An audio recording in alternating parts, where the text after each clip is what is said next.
Okay. Well, happy Monday, and I am live here with Angela and Garren from Grumpy Acres. And yeah, thanks for coming on, guys. It's pretty Yeah. cool. I got a chance to hang out with you guys and meet you, kind of all too briefly, I guess, really. Yeah. We did get to spend a little bit of time having dinner together the last night, and that was super cool. And you guys were very busy at the festival with all your things that you were selling out of your booth, and it was I pretty much of a real whirlwind for all of us, I think, that weekend. But it was super cool meeting you guys, and I'm glad to have you back on so that we can kind of just chat a little bit and see what's up. Well, and just trying to figure out the food truck issue and seeing what we could do. That was pretty amazing. I mean, there's only one spot that you can have somebody go, okay, I can make food. And so we did it and it was good. So yeah. Yeah. What happened, for those that don't know, is that they were expecting a food vendor to show up and provide breakfast and lunch and things like that, and that was like a no-show. And so you guys were able to step in pretty short notice, which I thought was very cool. It was awesome that you were able to facilitate that and just step in and fill that void. So, well, one, it's part of our business, and two, it's part of prepping and homesteading. So it's what we do and what we do best. So yeah, it's all good. Yeah. So I guess I wanted to find out straight away, because I don't even know this answer, and it's, I'm sure, a real simple one for you to answer. But how'd you guys come up with the name Grumpy Acres? Okay. So apparently I have resting grumpy face. Huh. And I had, when I was in the Marine Corps back many moons ago, I had a major that spent 3 years trying to get me to smile. And I finally, the day he retired, I smiled at him. And so fast forward another 20 years, I was working at a major hospital, and we had one of the guys, he was always giving somebody nicknames, and he started calling me Grumpy G. And it kind of stuck. I didn't want it to, but it did. And it just naturally flowed. We had a 5-year plan, and 2 years into it, we found this piece of property in Pleasant Hill, Missouri that was gorgeous. It was a beautiful piece of property. And we pulled the trigger on it. And everybody knows that if you have a homestead, it has to have a name, right? You got to name it. And so we were kind of racking our brains, and we weren't racking our brains. Well, when you start pulling livestock on, and then you have a Marine that is out there, and you start listening to language, it was a no-brainer.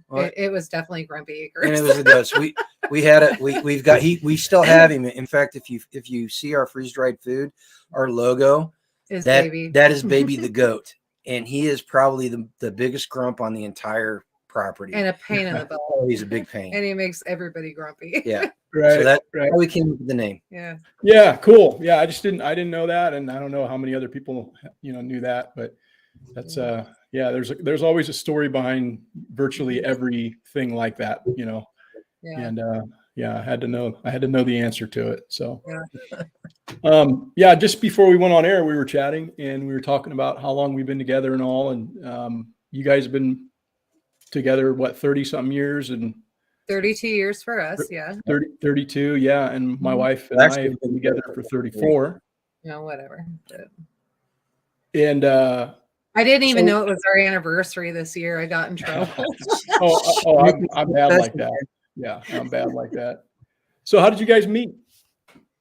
Oh man. You're getting into sketchy territory right there. I was a young Marine stationed on the Marine detachment. Marine? Yeah, comparatively.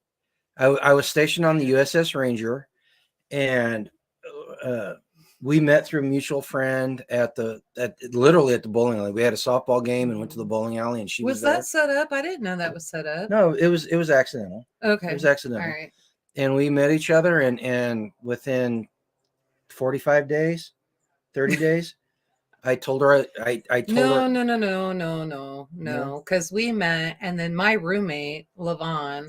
So it's crazy. Nothing more sucks than when you look at a guy and you go, man, he's hot. And your roommate goes, Dude, he's hot. You thought I was hot? I did. Oh, I had thank you. my eyes on See? you. Yeah. Mhm. And so then she was like, and I was like, well, what am I going to do? She was over 21. I knew she had 2 kids, but sometimes that Ooh. doesn't matter to There's a people. story in itself. She was over 21 and who wasn't? Well, she was wait, right. So, but so I thought, well, they're doing their own thing, so I could just kind of step back. And I was there because I had just gotten off work and I worked for MWR. My mom actually ran MWR at North Island in That's Coronado, morale California. welfare. Yeah, morale, welfare, and recreation. And so I was I at the no, I was at the golf course at that time. Yep. And so I was running their budget and all that stuff. And so I was making sure bills were getting paid and all that. And the girls were like, hey, meet me at the bowling alley. Let's have a drink. So I did. And they came walking in. And I was like, oh, who's that? And it didn't feel like he even looked at me once. And so I was like, I don't have a chance. And so I just kind of backed up. And then the more everybody got to know him, my friends, they were like, you two really need to get together. And I was like, no, I don't want any part of that. He was looking at my roommate because she was making it sound like it was all good, right? And so I was like, I don't want any part of that. This is not happening. I'm not going to be somebody's rebound. And I was at the golf course. It was a really rough day because No, you were at the gym at that point. When I brought the flowers. I was at the golf course. Okay. I was filthy. Oh. And so we had a lot of stuff going on. And so I was filthy. And they were like, just come over, just come over. And so I get there and I was really mad because I look up and, Imperial Beach, like everything almost has a bay window, big picture window. And all I could see was a bunch of men dancing on a couch. And I was like, they're having a party. And I went up there anyway. And then all of a sudden we were taking my old roommate because she quickly became my old roommate because I was mad. And so my old roommate's 2 kids to go get goldfish, right? And Ice then, cream. well, no, we had to get ice cream because the pet store was closed. Okay. And so the whole time we're like in his GP at a CJ7, the top was down, California, San Diego, that type of thing. And so we get to a stoplight and he goes, so you think I'm hot, huh? And so I didn't realize that my friends had been talking to him and they've also been talking to me. So I was back talking to him too. And then we finally realized that we were kind of made for each other because we could just back talk each other and it was all good. And kids got their ice cream. They didn't get their goldfish, but it was all good. Long story short, we had a week later after that. We had a whirlwind romance. And did we? Yeah, it really was. It was really quick. And I deployed to the Gulf. Oh, yeah. And took part in the back part of Desert Storm. Then we were in Somalia. Yeah. Restore Hope, I think. Yeah, also, Restore Hope. And she called me when I was in Japan. We'd gotten married and she called me when I was in Japan and said, oh, I got something to tell you and I don't want you to be mad. And I didn't know how long he was going to be gone for. And so I grew up a military brat. My dad was in the Navy. So hence why we were at a military base. And so my family anyway. And so I know because I've seen a lot of the military men get home and then their wives are pregnant, but they're not seeing that they're pregnant. They're seeing that they're really fat. And I just figured that it was like the end of our relationship. Okay. So check this out. Check this out, Porterhouse. So we pull into Japan and she calls me. She says, I got something to tell you. And I'm like, great. She wrecked my Jeep. That was the first thing that ran through my head. And she goes, I'm pregnant. Needless to say, I bought drinks for the bar the entire night. I was so happy. And after that, it's been on for the next 32 years. We've been going and we got our ups and downs. Of course, every marriage does, especially when you do what we do, right? Mm-hmm. So, you're talking military lifestyle, where you're stationed, how long they're gone, what you have to do at home. And my dad always said, a military wife is bred, not made. And so he's told me that since I was knee high to a grasshopper. And I never truly knew what he meant until I got old enough to see what was happening at base bars and then behind the scenes and that kind of thing. And then I quickly figured it out and I knew I was not that woman. So, and I'll be completely honest about it. The last year and a half has probably been the toughest part of our marriage. Yeah. Bar none. The lifestyle change. Well, What's been the cause of that? The lifestyle change in what way? You Okay, want to take this one? we're on YouTube, so I hope I don't get you in trouble. I Yeah. refuse to take the shot. I worked for the Department of Defense, Mm-hmm. and the mandate came down, and they said everybody's going to have to take the shot. Mm-hmm. And I was like, I'm not going to do it. And so we talked about it, and she said, you know, you got to do what you got to do. And so and I told him I would support him 100%, whatever he chose. Yeah. Now, I was a real estate agent at the time and a very successful real estate agent. So keep that in mind. So when we say the pay cut that we took a huge hit, huge. we took a 60% pay cut, but 65%. But we had the home. This is our second homestead. This is the second one we Mhm. built. Mm-hmm. And the first one, like I said earlier, was a gorgeous piece of property. Mhm. And we were on it for 8 years, and we were right on the cusp of actually, you know how you turn that corner and the homestead starts paying for itself. Yeah, we were right there. We were right there, but we had taken a $185,000 piece of property and turned it into a $500,000 piece of property. Mhm. But we decided we had to make a change, and luckily we had spent some time, and we had met the people that live out in this area, Tag and Garren and Patty and Built the community. yeah, the community. Mhm. We became part of this community, and whenever the choice had to be made, okay, what are we going to do? We decided the best thing we could do was move where our community was. Mhm. And we already had a backup plan. So before any of that ever happened. So Did we? Yeah, we did. We were building the cabin. Oh, yeah. Yeah. I hate So that place. out at Tags, we were actually building a cabin because that was going to be our bug out location, right? So anything gets bad, where we're at, we know we've got a place to come. We only had a certain timeline that we could make it there, and our kids actually knew that timeline and where they needed to be. So that building now, well, we took a lot of the wood because we're working on this place here. It's a pad. So now it's a pad. It's a concrete pad. But we paid for the concrete pad, left it. That was part of the deal. And so whatever was permanent stayed if we left. So now that's going to become a great community building. Hopefully I'm not ruining anything for Tag, but You just ruined OPSEC. nobody knows where he's at, but so that's going to become a community building. So when we're doing work days, homestead rotations, that kind of thing, we've got a place that we can all meet, get together, sit together, and not have to go to and eat together, and not have to go to a restaurant and be seated at several different tables.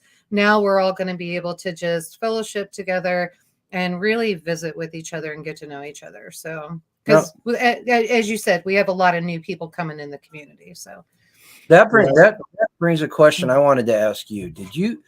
Did you start out homesteading, or did you start out as a prepper?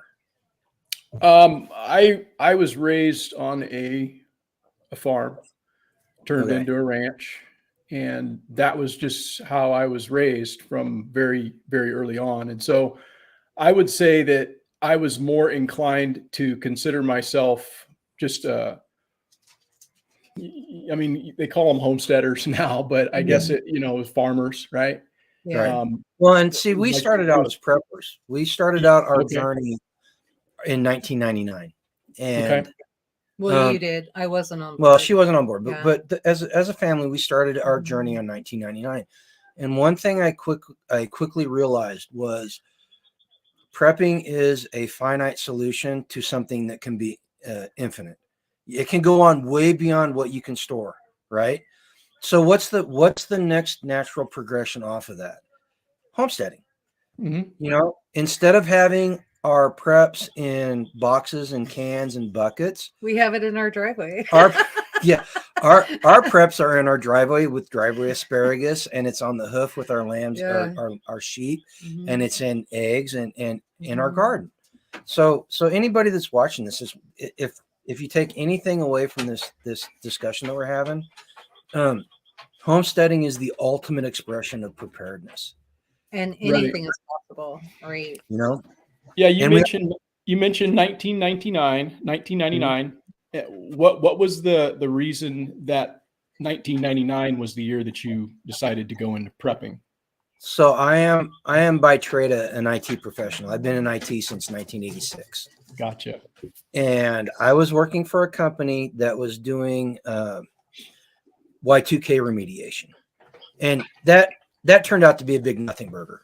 And the only reason it turned out to be a big nothing burger was because there were so many people on the back end fixing the problems.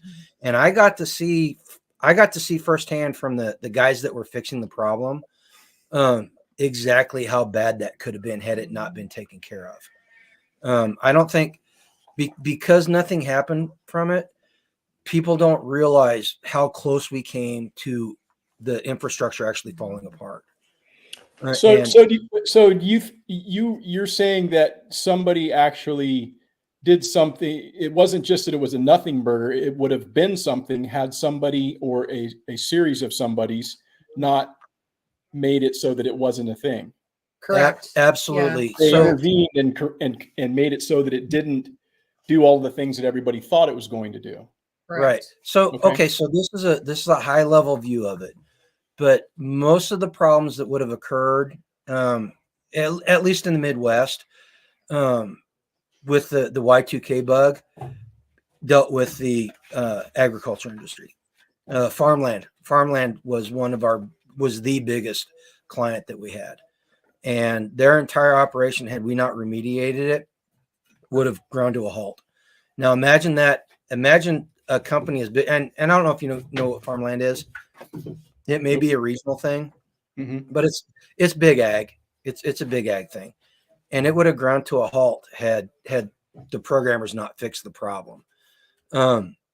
But that would have been repeated all across the country in a whole bunch of different industries, and would it have caused the infrastructure to completely collapse in one go? No, it wouldn't have.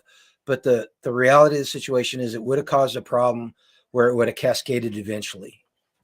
There would have been shipping problems, food Right. shortage problems, that kind of thing. So food would have literally been halted and rotting right where it was. Right. Kind of So- like in the last 2 years. So, based on the knowledge you have with your history working in the Department of Defense and having some level of high level clearance and an understanding of all of these sorts of things, what do you think are moving forward problems that we could face as a result of these same sorts of things? How vulnerable do you think everybody is as it relates to that? Because I mean, something could happen and be the catalyst that causes people to freak out about toilet paper again, Right. or something else that's not available. So, I mean, everything's electronic now, even more so than what it was back in 2000. So how much more vulnerable do you think we are based on your knowledge of? So and mind you, this is just my personal opinion. Okay. I'm not an international expert and all that stuff, but my personal opinion, so, okay, let me backstep a second. So everybody has a pet fear. Every single prepper has a pet fear. And what a pet fear is it's that one thing that causes you to prep, right? And that's the thing that you're preparing for. And Doomsday Preppers did a great job of finding the people with the craziest pet fears and putting them on TV, right?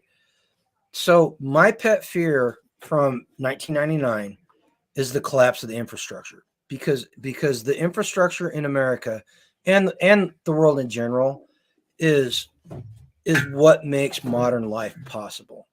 Okay, so what are the biggest threats realistically to the infrastructure? And there's, in my mind, there's only one that's a true global threat, and that's either an EMP attack or a hacking attack on the grid. Because if the electrical grid goes away for whatever reason, doesn't really matter what the reason, but if the electrical grid goes away, our life grinds to a halt. The modernity that we live in ceases to exist overnight. So that's in my opinion. For most, though, right? Well, for Not most. everybody. Well, as a society, as a country, it grinds to a halt. And the second thing is, we have to weigh probability against possibility. World War III, there's a distinct possibility it could kick off, and that could cause a problem. The loss of the US dollar as reserve currency, or the petrodollar, all you have to do is look at 2000s Argentina and Brazil and any number of other places to look at what happens when your currency collapses. But the one thing they all have in common when that happens is the infrastructure ceases to operate like it's supposed to. Okay. I hope that's not too much. So based on that, based on the fact that there's all of these different things that could possibly occur and that somebody's prepping for whatever it is their fear, what is your singular most concern that you have the ability to do something about, and what are you doing about it? That's a wide open question. That's a fantastic question. No, I just mean, because we can sit here and we can say, you know, it's going to be this, it's going to be an EMP, it's going to be this, it's going to be that. But what are you doing on a daily basis to say, that's my thing that really bothers me, and I'm going to put a lot of effort into that because I see my own vulnerabilities there. I think that's the important, you know, next step to that You want question. me to answer that? Yeah, Or? Okay, so first of all, I would say community, but second of all, I'm sorry, we got a puppy that's attacking us right now. So maybe I think Patty and Darren and Jonathan are watching, so maybe they could come and collect her and then take her inside. Take care of her. Come on. But so I would say that, you know, there are several different things. So in your community, you want to make sure that everybody is like-minded and that people are taking the same steps to reach that goal that you're reaching, right? And so if everybody's working on the same page and somebody's maybe doing cattle, the other person is doing hogs, the other person is doing turkeys and chickens, and, you know, everybody has their gardens going and doing all of that stuff, then, you know, you've got the food production and you don't have to worry about that stuff. So we've got, like, you knew what we had for dinner. We got a video coming up on that because somebody insisted on recording it. And so, you know, we have our lamb that we butchered and we fed everybody with that. We have what I lovingly call our driveway asparagus. And so we had that wrapped in a community member's Yoder Meat Company, their farm, their bacon. And so, you know, we did all that. Now, does that mean that we don't go to the grocery store? Sometimes we do. Can we live without that stuff? Yes. And that's why we are actually now creating a cookbook that shows alternatives and substitutions that you get locally.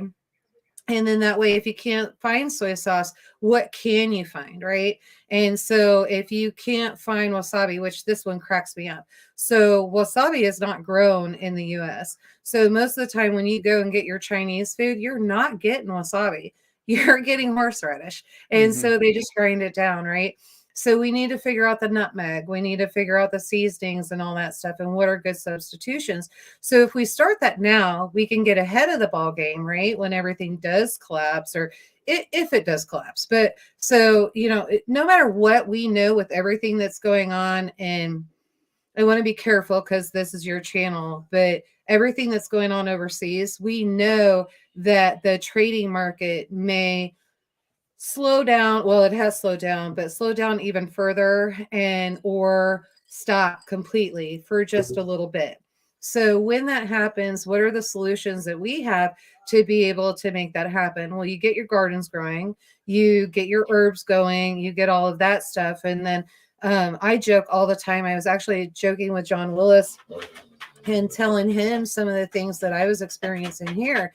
And I'm watching grown women having meltdowns in the grocery store because they can't find bean sprouts, and what am I going to do for the next year? Where am I going to find bean sprouts? And where am I going to find potato slips and the sweet potato slips? And where am I going to find meatloaf seasoning and that kind of thing? And he thinks I should do a bunch of shorts and have B or Patty or somebody come in with me to replay those. And yes, while they can be funny to the people that are going through it at the time, it is not funny. And they just need to be educated on here's how you do it. So I have constantly been known to walk people through the grocery store and get what they need to know how to do the sweet potato slips and know how to do the bean sprouts and know how to I think do you the bring seasoning. up. I think you bring up a good point, or it's time to talk about it. So we're throwing out a lot of black pills, and the black pills are the negative Well, that's what stories. he was asking for, was the white. Well, I know, but we're throwing out a bunch of black pills, and so we have a rule around here. So she talked about the grocery store. Dude, she used to come home and she'd tell me about these people that she was black pilling in the checkout line or in the produce department, telling them exactly how bad things were going to get. And I'd be like, It wasn't that bad. you cannot do that. You can't just fill people full of negative information. So for every time you tell somebody that something bad is going to happen, you have to provide a solution. That's one of the rules that we have here now. Mm-hmm. And she has embraced that with a gusto, and she will show people at the grocery store exactly what to do in a positive manner and everything. You know, I've even been known to give away canners, pressure canners. Yep. And I will teach and encourage people to go through and do their pressure canning, because everybody's like, we're wasting so much food, and they'll only buy maybe like 2 days at a time worth of food. I'm like, that's ridiculous. And so you're wasting all that gas, and you're doing this and you're doing that. Why don't you find bulk prices? And you know, if you go through and you look at our channel, I even talk about buying the number 10 cans of vegetables because they are so much cheaper.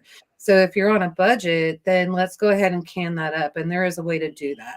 And I get a lot of fight back on my canning skills, but I've learned from the best. So I've learned from the Amish community and the Mennonite community, and they've been doing it for hundreds and hundreds, thousands of years. I don't question that within a heartbeat. And so I've been told that I was a rebel canner and I'm going to kill somebody, how irresponsible I am, and all of that stuff. But I just think it's really important to get that information out and let everybody know this is possible. We don't use the term rebel canning. No, it's not rebel canner anymore. It's heritage canning. It's heritage canning. So we go back to that. And, you know, when it tends to be, now that we've switched everything over to heritage canning, the arguments have stopped. They're really plummeting and going down, because people, you know, then have to open up their eyes and go, oh, wait a minute. Yeah, we didn't have a pressure canner 250 years ago. So there's that. But so we've been talking about community, Mhm. and you know, community is awesome. I think it's as I would agree and echo the sentiment that I think it is one of the most important things that people can do when they are, you know, in a preparedness mindset, because nobody's going to be doing things on their own. They're going to need others around them. And it's great when you can have everybody kind of individually take ownership of a specific skill or a certain set of things that they're providing within your community.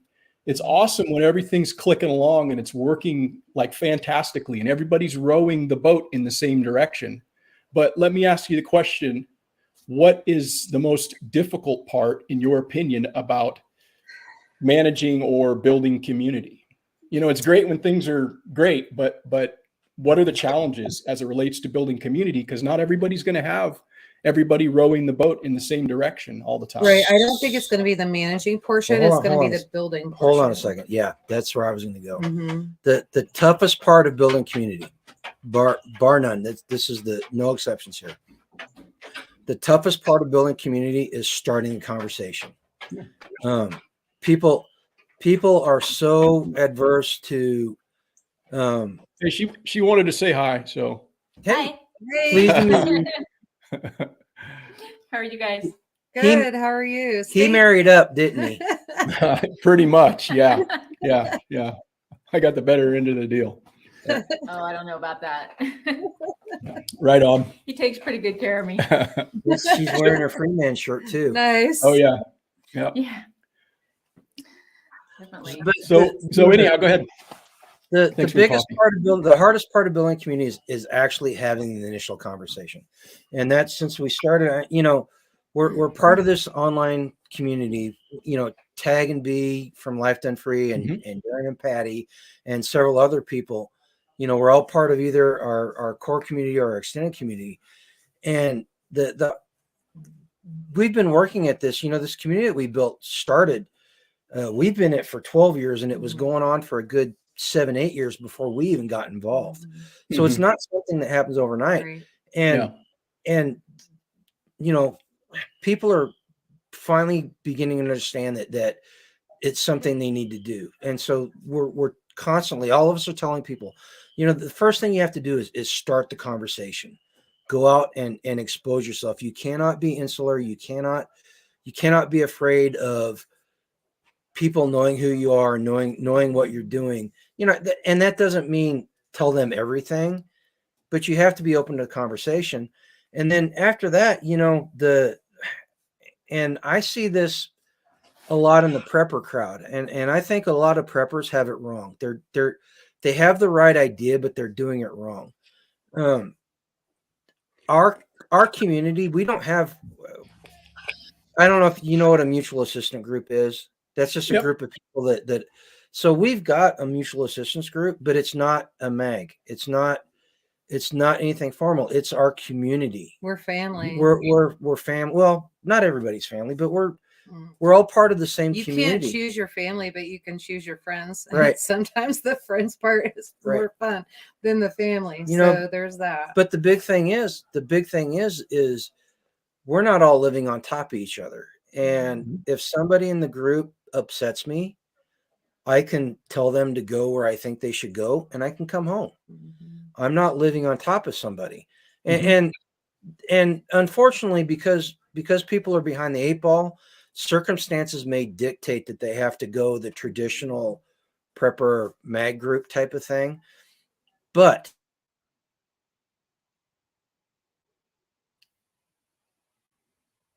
I think you might have locked up on me.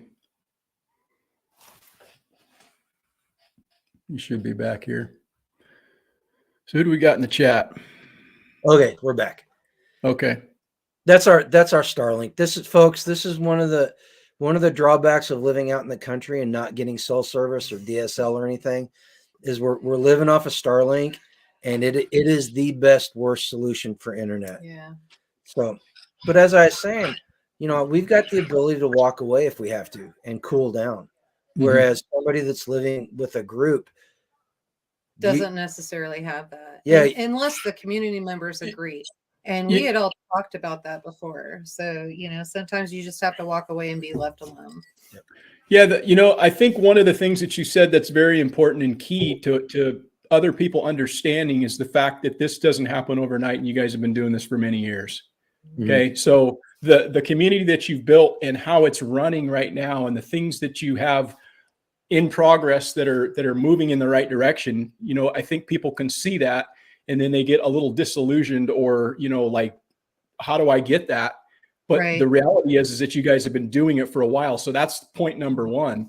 Yeah. And I think that Tag made a very astute and key observation as it relates to building community. And it starts with the why. Yeah. Everybody has to understand why you're doing it. Right. And if you keep that in the forefront of your mind, why are we doing this? Then it makes everybody row the boat in the same direction. Everybody's going to be lifting an equal weight to try to get there, and they're going to be motivated to do so. But when you get people that have different interests coming in thinking, oh, I want this, but they haven't developed that common set of like, hey, this is what we want as a group, and we're going to focus on these things because these things are important. Then you get this fragmentation, and you get people doing things, and you get people coming in and out of the group, and it's peopling's difficult, man. It's a hard thing to navigate. But I think how you guys great did a fantastic job. Yeah, so how great is that? So then that's when you go in and you put everybody to the test. So you have the community work days where everybody's splitting wood, everybody's sweating to death, everybody's doing the same amount of equal work. You know, some may have to be in the kitchen and pulling in food and doing that kind of thing. But anybody knows the kitchen work is hard work, especially when you're talking about volumes of 30 something to 70 some odd people. I mean, that's a lot of work. Oh yeah, go over to Tag and Beast channel. They did the work day. The work day. There were 40 some people there. But not just that, you know, so then, you know, you're going through that and you're right next to people and you're seeing their work ethic. Are they sitting on their butt not doing anything? Okay, am I willing to live with that? What else do they have to offer, right? So it's a filter. And then you get in and you're going to camp. And so you have these festival weekends and that kind of thing. What a great way to filter people, right? So you Yeah. play conflicted around the campfire. You're asking questions and you listen to what people are saying, listen to how people are reacting, listen to the way people are behaving. That in itself, they're going to tell you. And sometimes it does take years. We've had people that we have brought in thinking that they were going to be part of our immediate community. And then we're really let down, 4 years later, 4 or 5 years later. And it was like, well, that was a bummer and a waste of time, but it really wasn't a waste of time because we were able to filter them. And now we know where they stand with the government, the police department, and all of that. The reason why that was important to us at the time was because of my husband's job, what my dad had done, my grandfathers before him, and our son is a police officer. So this was super, super important to us that we had somebody that wasn't just anti-government sticking up their middle finger.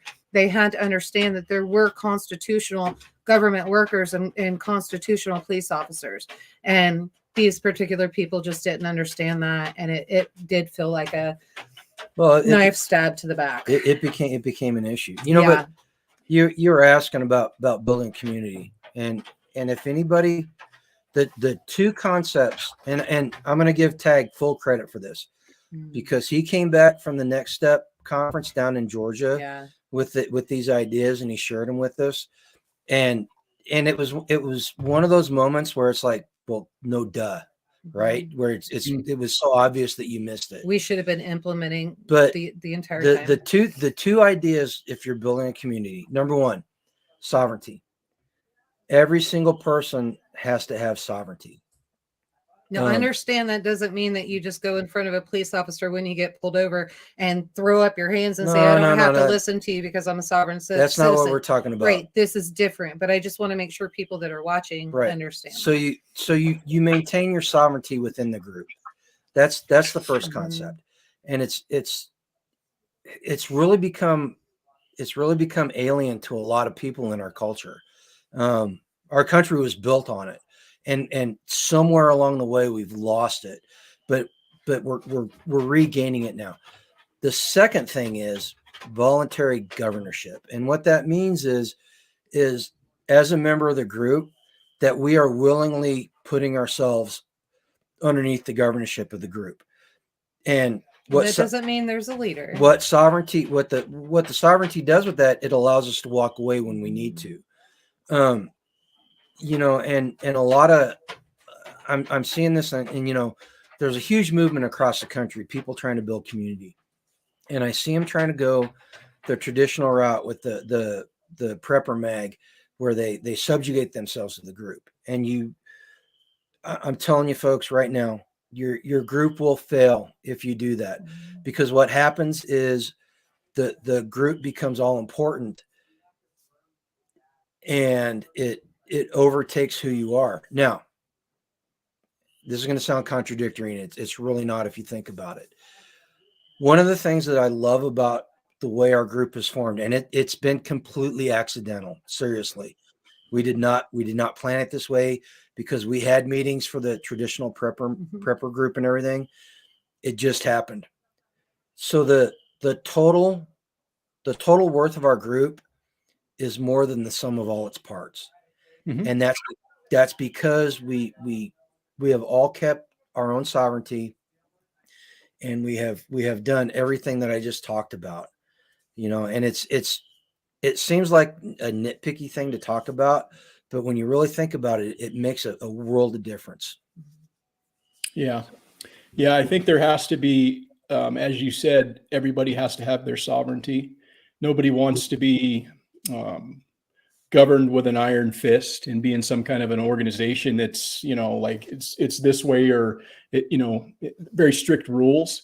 But at the same time, somebody needs to be kind of pushing and driving the bus, because as you well know, the Pareto principle, where, 20% of the people are going to do 80% of the work in a lot of instances. And that's just the reality of peopling. And but so I think it's a little bit different in our community. I'm not going to lie. I think it's a little bit different in our community. I think everybody equally is putting in that 100%. No, But we have I to. wouldn't say equal. I, Well, and there's the good thing. let me finish as a Okay, woman okay. because you men have a Okay. little bit different opinion on this. I'm But- sorry. I was gonna mansplain freedom to you guys. Well, I mean, you can still do that, but I'm just going to say, I think that within the community, everybody has their strengths and their weaknesses, right? So we need to figure out what those strengths are. And then we need to push, promote, encourage all of that for them to go further with their strengths. And when Right. you can do that, then in that area, they are putting in that 100%, right? So they're not sitting on their butt doing nothing and that kind of thing. And then let's face it, we're all getting to an age, and I know Patty's in there watching, but I'm just going to use her for example. I don't think they are. Oh, they're not. They're in there socializing. Oh, but you're going to have somebody who has knee surgery, so they're out for 6 months. But what are their strengths and what can they do for that 6 months to keep everything going? Well, she sat here with a bum knee and stacked wood along with Laura. So all I had to do was help load the wood, drive it over, dump it out of the truck, and they loaded it up. So we have to be careful what we consider the other member putting in 100%, 80% or whatever, right? Right. And I don't mean to say that, it has to be something that is tallied, right? But that's just that principle that they speak of, the Pareto principle. And there's a lot of truth. There's a lot of truth in that. Well, but I will say with what you guys have, you've got a great group of folks assembled that are all thinking in a like-minded way, that have a specific focus. At least that's the way that it seems to me. You guys are all have an understanding of this is an important thing, and we're going to put our efforts into making the group work. And that's the biggest thing that I think all groups need to understand. You have to put yourself in a position where it's not about you first.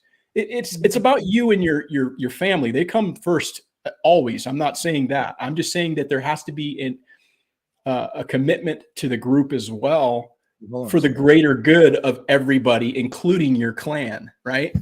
And I would ask this. So I think the biggest question that I ask myself, and especially if I know, okay, we have to go somewhere and we have to cut wood, and this isn't for the particular family, but maybe this is for camp out. And I have to ask myself, and I'm human. And I have to ask myself and have this conversation with myself. Am I willing to go over there and do that just for a bunch of people drinking around a fire and wanting to talk until 3 a.m. in the morning and not really cooking or doing anything? Stop it. Not really doing or anything until, whatever. Am I willing to go and cut wood and sweat and do all that stuff? And the answer is my community is there doing it. So I'm going to get my butt up out of bed and I'm going to get dressed and I'm going to go cut wood, because that person promised that they were going to make sure that X amount of cords were at camp out, and he is part of my community. So I'm going to get up and I am going to go do that. Well, and I think one thing important that people have to understand, we're not in lockstep, and this is one of the problems. Whenever you start building a community, you get people on the outside that start throwing around words like cult. We've been called a cult and stuff like that. Our community is not in lockstep. In fact, I would say that every single family is rowing in their own direction. But the key point is that we're all rowing nominally in the same direction. So don't think that that when you're building community, you have to become subservient, because as soon as you become subservient, you lose that voluntary governorship. Well, and right. Go ahead. Oh, okay. So if I can add real quick in here too, because just from a woman's perspective, and I have a lot of people that ask me, how do I get my spouse on board? How did you do it? Because I was not on board. And so it's leading by example. And when you do that, you start seeing what the benefits are and all of that. And eventually God just kind of takes over and takes hold and lays on your heart, here's what you need to do. And I don't know if you ever heard that canning story, but he was writing me. He's like, you were spending way too much money on jars and food and all this stuff. And I was stockpiling seasons and all of that. I'll be right back. And I'll be right back. I told him, I said, I don't understand why, but trust me on this. Just let me do this. And 2.5 years later, when he was still in his federal job, he actually got notice from the federal government 2 years before any civilians got the notice. We needed to get our households in order. So the Lord actually held that on my heart, laid that on my heart 2 years prior to that notice. That's one of the reasons we were able to get so far ahead to where we are right now. But I will also say, as a woman too, you need to be really careful, because when you start saying, you know, we have this government way that everything has to be doing it, and there's leadership and this and that and that, women don't like that. They're used to having their own household. So it's important that men feel that and encourage that, because there is a way to be part of a community and still be your own person as a woman. And then what we do as women together, especially when we're working together, you start figuring out the quirks of every single person. And believe me, I have my faults and my quirks. But we all figure out pretty quickly, what are we willing to live with and what are we not willing to live with, right?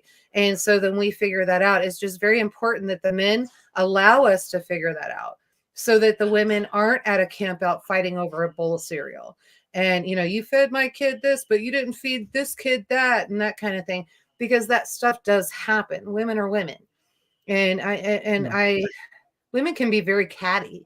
And so it's important that we develop that relationship. So as the men are developing the relationship and becoming a community, I would say it's very, very important that you get the women together so they can also do the same thing, because women aren't just going to come in and get along with each other just because the men get along with each other. It's just not going to happen.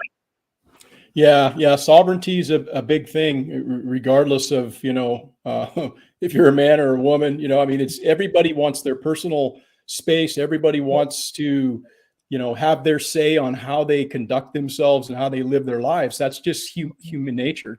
And unfortunately, like in building a community, again, going back to that why, that common purpose.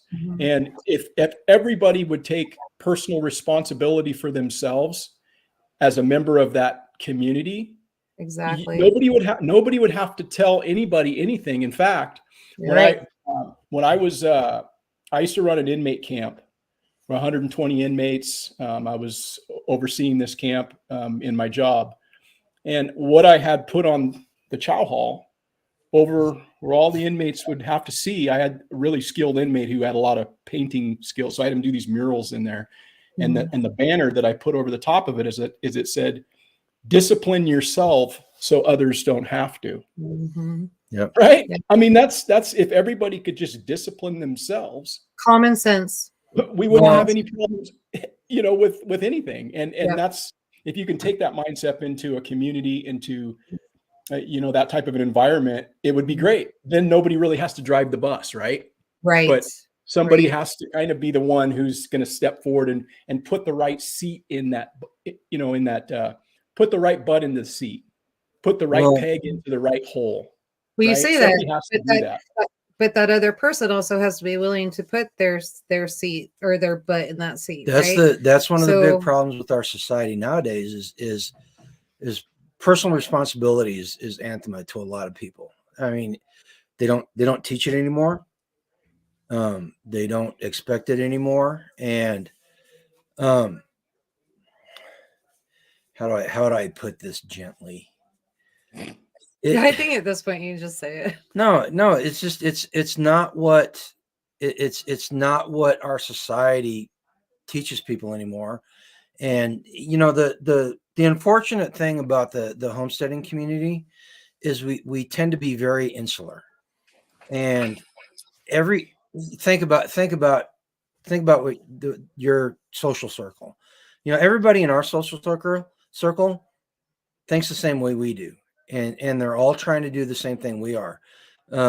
Anybody that we associate socially with, they all garden, they all raise animals, they all know that we need to become self-sufficient, modernly self-sufficient, and prepare as much as possible. We are a niche. We are a very small portion of the population, but because everybody we know does it, we think that everybody's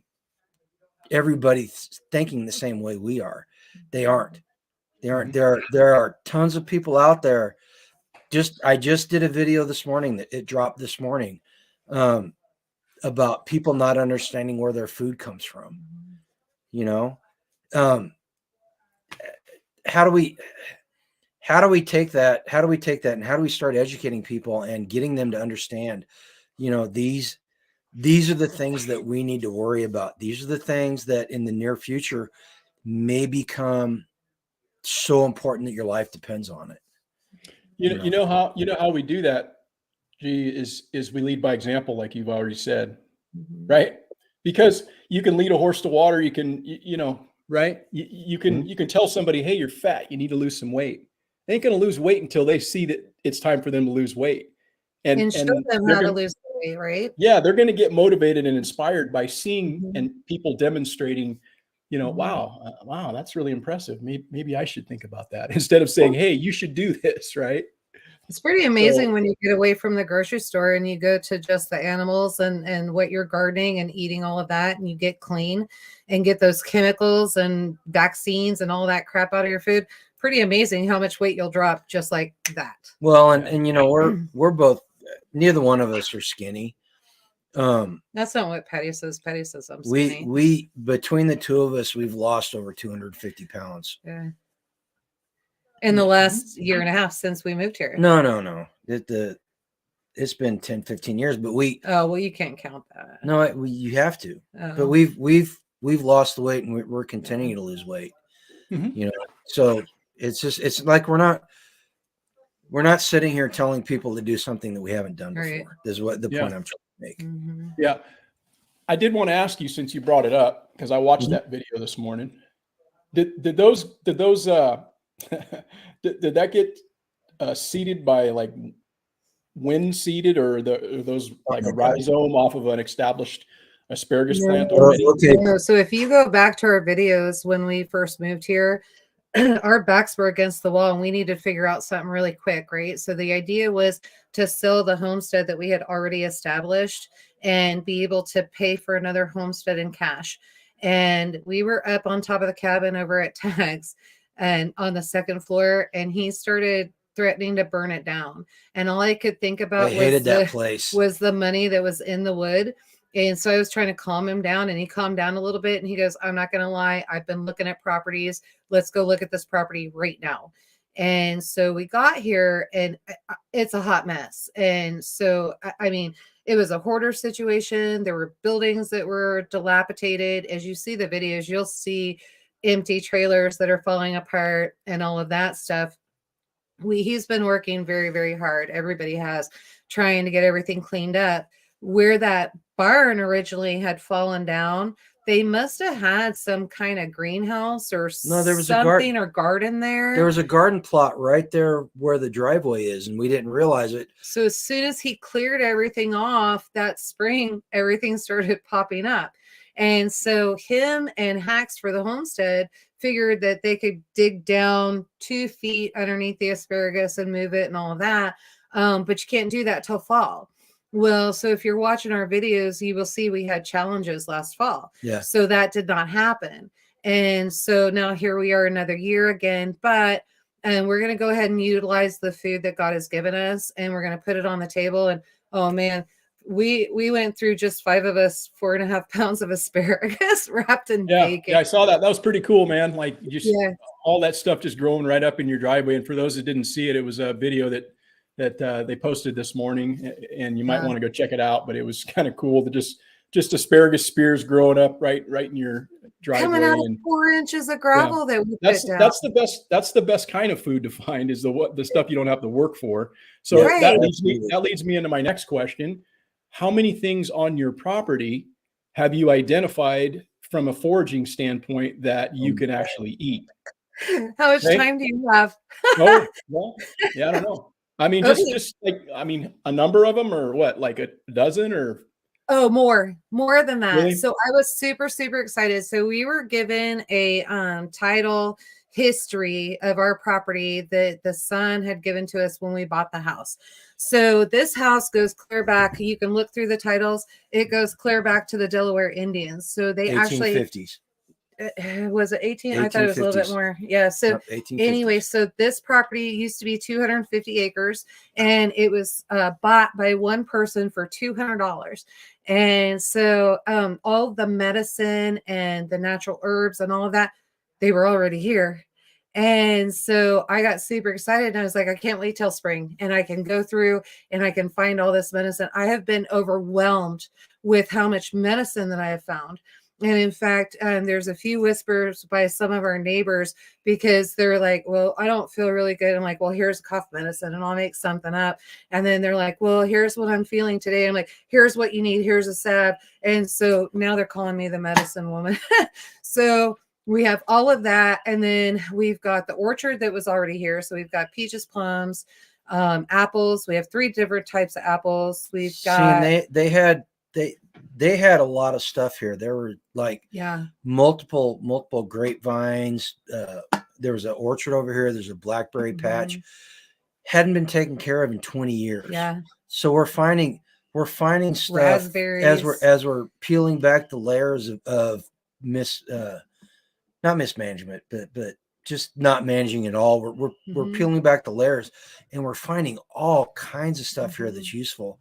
Like you said, there's dock all over the place, and if you don't grow lettuce, dock is great. You can grab that dock and have a salad. Lamb's quarter. I'm finding lamb's quarter everywhere. Lamb's quarter every time you turn around. We've got 2 acres of bamboo, running bamboo, and if I chop it all down within 4 weeks of chopping it down, we've got bamboo shoots coming out our ears. Well, and just the milk thistle that has come up. So that's medicine. That's great for anybody with heart issues and that kind of thing. Plus, you get that purple flower, and then you let that go. You can actually pluck those, put them in a paper bag, let them go to seed, and then that's rennet. So now you have stuff for cheese.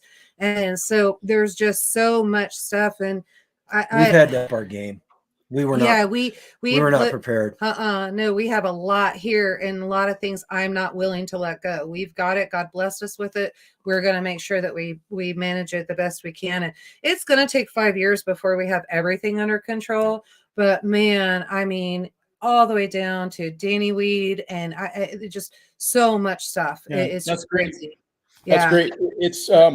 It's something that I've taken an interest in the last couple of years, trying to identify the things that are on my property that are edible. And there's a tremendous amount, quite honestly. And it wasn't ever anything that, that I did growing up. It wasn't anything that I thought, oh, hey, you can eat dandelion, or you can eat dock, or you can eat lamb's quarters, or you can eat all of these different things, ribwort, plantain, and just all these things that grow, the thistle, and all of those things are edible.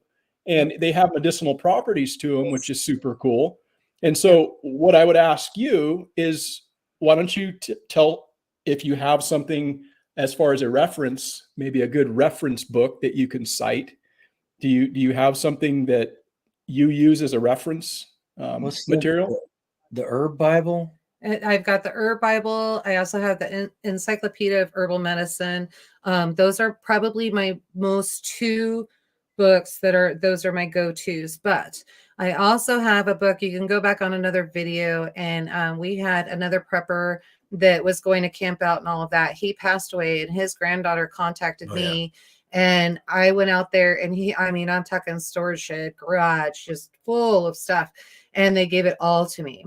And so I was taking trailer loads. I'm going to say us because I sweated my butt off getting that stuff out too. So, but he had a binder, a really thick binder like that, put together of all of the native plants, herbs, flowers, all of that, what the medicinal uses were, what they were, how to recognize them, all of that. And that has come in very handy. It was all downloaded off the internet. Yep. It all on the internet, all free. Didn't cost anything. But I wouldn't have known about it had he not put it in print.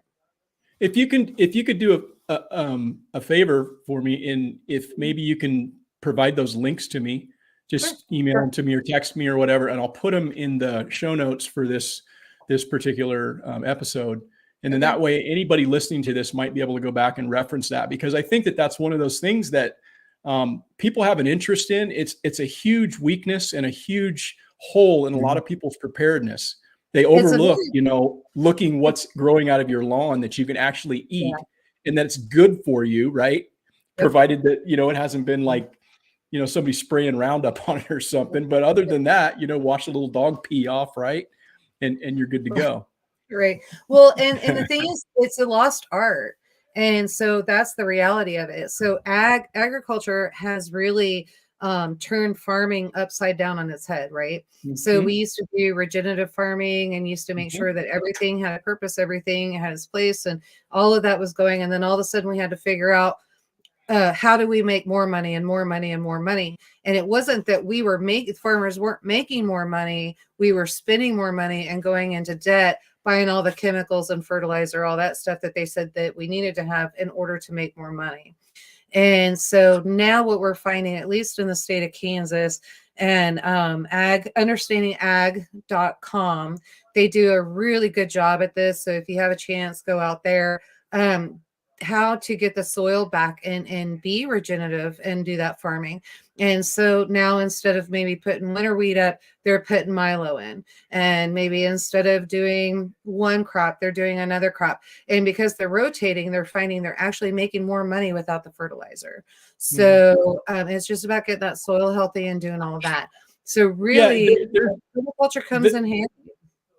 There is a focus on what people want you to consume, and the same can be said with regard to the pharmaceutical industry, because so many of those things have medicinal properties and have for thousands of years, but yet we've been told, oh, don't eat that, that's bad for you or whatever. And when you start looking into it and you learn about it a little bit, it's like, hey, this stuff actually has been used for like a long time for hailing certain. Okay. And see, and I want to point something out. See this tree that's right between us back here? That's a redbud tree.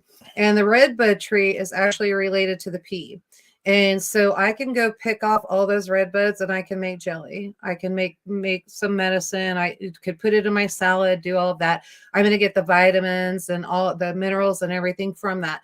But better yet, if I have a child that has a fever, or G's suffering from a fever, I'm suffering from a fever, he can go take some of that bark right off of that tree and then put it into a tea. And I've got Tylenol or Advil or aspirin, whatever. I've got it right there, and I can cure my fever and not be sick anymore. So these are most people don't know that. Yeah. Okay, Right. so, Good tree. Yeah. so I work for a Native American tribe. And one of the things I was reading some literature and stuff. Did you realize that the Native Americans, beyond first aid, did not have a historical record of medicine, like preventative medicine and chronic illness type of medicine? That it did not exist in their culture until the Europeans showed up. And they were trying to figure out why there was not this history of that type of medicine like there was in Europe. And what they figured out was that the Native Americans, as part of their natural diet, they were eating all these plants that had these healthy properties to them. So they weren't getting sick. They weren't getting all these chronic illnesses that the Europeans were used to having, because their diet was not the same. And it really got me thinking. I mean, and we need to start as a movement. We need to start incorporating these things back into our lives, because the pharmaceutical companies, they've got a stranglehold on us. Seriously, as a people, they've got a stranglehold, and they're killing us, and now they're moving to our food. So they're going to kill you whether you're taking the medication or not. At the risk of getting in trouble, 2020 proved that point to a T. It did. It proved it to a T. And so we need to, as a people, especially if you're homesteading, it's something that you need to be really cognizant of, and you need to make strides. You need to strive to becoming as knowledgeable as possible. And we've got the ability to do it. The internet, fantastic tool. And let's not forget about, we're talking about medicine for us as humans, but let's not forget about our livestock too. So I will be doing a video here shortly, hopefully before we go out to Midwest Preparedness Project and get this video done. I have the seeds pulled, and I think the weather's going to be just right tomorrow. So I may have one of our guests working on potatoes. Yes, it's late, but we've had frost. And I'll probably go work on the chicken gardens. And there's natural medicine that we can put in there and herbs. And no, it's not a cure-all, end-all, but it's going to keep them healthy and prevent a lot of that long-term disease that we don't want in there, because we're not going to put them down and we're not going to pay vet bills. Right. So, Right. and then a lot of this medicine that they're calling weeds and all of that is actually good animal feed. So Lespedeza and that kind of thing, we can go pull that up, throw that over to the sheep, or just let the sheep and goats graze on everything, and they're full up. It only takes you a half hour, 45 minutes to graze them, right every day, and they're full, they're fine. I can always tell when they're full, when their bellies are full, because they start looking at how to get over the fence. They get bored and they're like, I'm ready to go home. Yeah, we've been talking a little bit about growing our own food and doing a little foraging and things like that. And when we're talking about those things, that's actually like real food. Yep. And it's interesting when you actually go into like a supermarket, and I trip out on this sometimes because I'll walk in and I'll go down an aisle and I'll just be looking at all of the colors, right? Yeah. All of the marketing colors, all the boxes and all the things to, go walk down the aisle with the cereal, or there's an entire aisle of just like potato chips. That's right? why you have to stay out of the center. You only walk the perimeter. That's it. Yeah, or just go into a mini mart, right? You go in there and there's just like poison, right? It's just all this nasty poison. It was really funny to me. I'm sorry, I didn't mean to cut you off, but it was really funny to me because I've had a conversation back and forth. We actually have a trucker that we sent samples of food to, and he's trying them out. And he did a video of the box unopening, and he's recording right now. So he's actually in his truck eating on the road. And so he would email or message me and ask me questions. And I was like, okay, so here's how you go back at that. With lightly snowing, Terminator 10 started laying today. Oh, nice. And so we were actually going back and forth, and he said, are these single meals? He goes, I'm not sure. He goes, because when I eat Mountain House, I always have food left over. And I started laughing, and I'm like, well, I have many people that tell me that 2 people can eat out of those meals. And Porterhouse, you've seen the size of our meals. And I'm like, I have a lot of people that say that 2 people can eat off that. So that's actually Grumpy's serving size. He's a lot bigger than me. I can eat twice out of a bag. And the guy goes, well, man, I ate all of the serving of eggs and I ate the 2 sausage patties. And he's like, I'm full, but I'm surprised I don't have anything left over. And I was like, but what you're eating is natural farm products. There's not a bunch of filler. It's not full of wheat. It's not full of corn. It's not full of syrup. It's all natural food. So yes, you will finish that package. And he was like, oh, okay, I get it. And so, it's just one of those things that we can definitely see with the business. We're going to have to educate along the way. So, but it's good to know. I'm glad we're doing the trial because we wouldn't have these questions otherwise. Yeah. That's very different. Cool. So how good was that lamb tonight? It was delicious. Yeah. Isn't it amazing when you raise something and you butcher it yourself? Yeah. And it's just the taste and everything's just so much better, right? Yeah. Well, what's really funny is I have a lot of people that ask me, and so I'll make our lamb all the time, take it to potluck. We have homesteaders, potluck, and all that stuff, where we have people from 5 counties that come together, and then also different states, and we potluck together and fellowship together. And I'll make lamb. I'll do a roast or rack a lamb. I did last time, and I actually had one of the neighbors that came to me, and he said, "What was that? TJAF." So, he said, man, he goes, I was asking my mom, he said, I don't understand. How do you get the earthy taste out of that? And I looked at him and I said, what are you talking about, earthy taste? And he's like, well, there's just a very earthy taste and your lamb doesn't have that. And I looked at him and I said, where are you getting your lamb from? And he's like, the grocery store. And I'm like, well, there's your first problem. And so then the second issue is, as we started talking more and more, some of the lamb he's had, that's just a straight breed. Well, one of the things we're figuring out here in Kansas is that we really need to start crossing the breeds. So I heard you talking about St. Croix and then some of the other ones. And so we do have some Catadine. I know I'm going to mess that up. Katahdin. And some down the back road, it was St. Croix. And so in Missouri, when I got them, they called them Rambouillet. And so Rambouillet is actually what I have here. And so sometimes that Katahdin will come out, sometimes the St. Croix will come out. But I tell you what, it's the best meat. And I'm in lamb country, and it's the best meat anybody has ever tasted. And I get compliments every time. And Terminator he just threw up the comment by Terminator. She tasted it for the first time and it's delicious. You know, a lot of, and this is something that's very important if you're homesteading. You have to learn how to cook. You have to. I was not a lamb fan when we started growing them, because the only place that ever had lamb was in the Middle East. And it, you know, shawarma. And you can eat mutton here. You're not going to know. I guarantee you, if I fed you mutton, you're not going to know that between. So we have usually butchered. We get between 86 pounds and 126 pounds. This last time, 8 to 12 months, basically. Well, but sometimes we've gotten them later. Yeah. And because the way I cook, you can't tell the difference. In fact, we had a friend come over and he hated lamb and I had no idea. And so I made lamb chops on the grill and got those off of there, and I served everything at the table, and he's just macking and going back for seconds. And finally on his third, he's like, "These are the best pork chops I've ever tasted."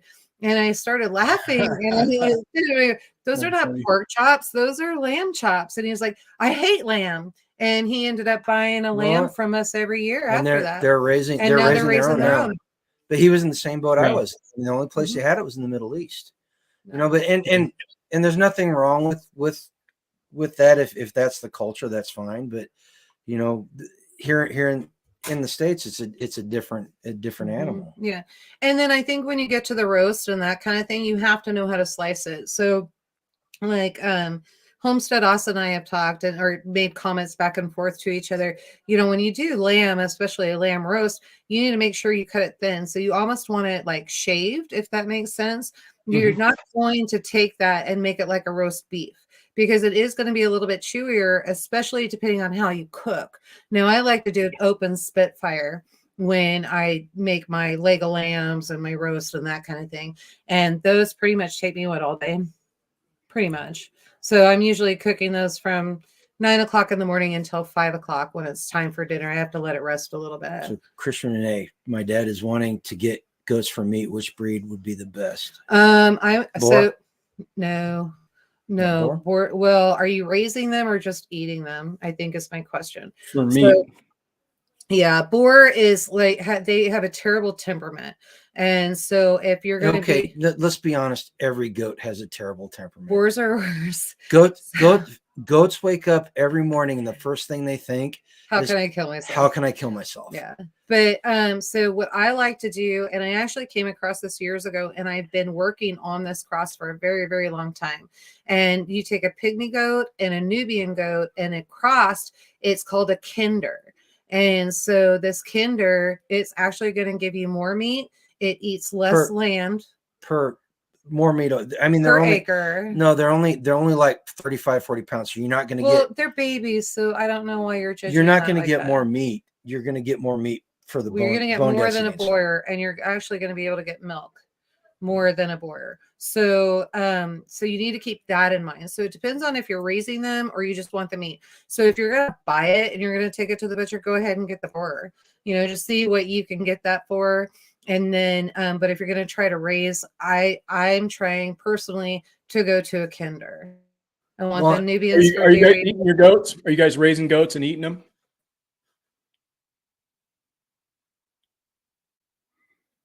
Let's see here. Prep for eternity.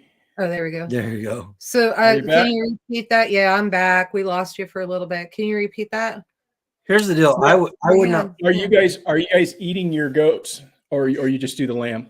So just the lamb right now, the goats I haven't got into because what little goats I have, we've had so many issues in the last few years. I'm really trying to gear and breed where I can get those. Now, that being said, I have 2 Nubian boys out there that if they don't straighten up, they're going to butcher. So I will do those, and those we'll probably just end up doing a whole goat roast. I'm gonna be honest with you. The goats started out as dairy because the goat's milk, when you do it properly, is better than any cow's milk, in my opinion. If you're gonna raise animals, I would raise sheep. I would not raise goats, seriously. And this is coming from somebody that we've had goats for 10 years now. Goats have no fence respect whatsoever. Yeah. And so your lambs have a little more respect until they get around goats. And then they start they're kind of like, I kind of put them up like trolls and fairies, back in the old tales. And it's like the goats are the trolls. Oh yeah. So Garren's like, no, you're off. But let's go to No, a it's fairy like tale. I'm trying to figure out what you're talking about. You've got the evil one, which is the goat that's always leading and teaching the sheep how they can break through. So we have Jasper, who will jump over the fence, clear the hot wire. He gets over on the other side of the corner, can figure out the pull. So he figures out the pull and puts up something a certain way while he gets all of the sheep. Well, baby runs the sheep, and then they get them to the back corner so that they're pushing and pushing and pushing through. And next thing you know, I'm by myself trying to have to get all this herd back in. Prepping for a training was asking, what can goat be compared to? That's really a hard question. Depends on where it's cooked. Well, and it's all about how you prepare it because a lot of people don't like goat meat because billies tend to have a very distinct odor. Urine. They have a uric acid smell and taste to them if they're not prepared properly. And it goes back to preparation, and I'm not a big fan of goat's meat because only place I've ever had it is down in Mexico.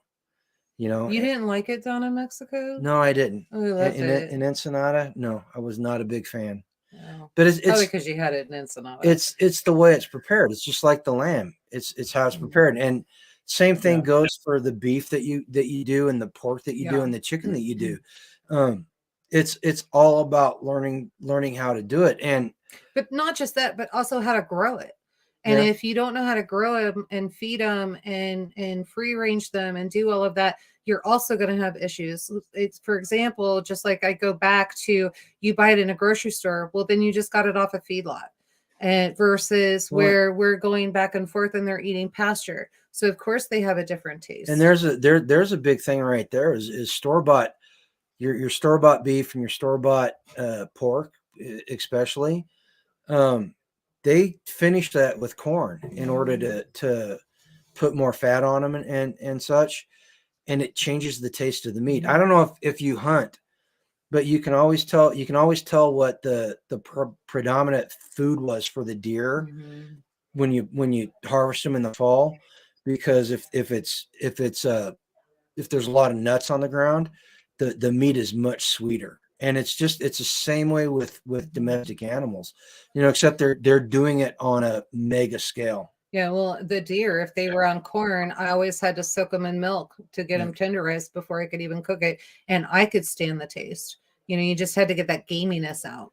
But if it was on nuts, it's a matter of taste and, like you say, the age of the animal, the stress that's been put into the animal, and as far as what you're feeding them out. I mean, I've fed beef cattle out.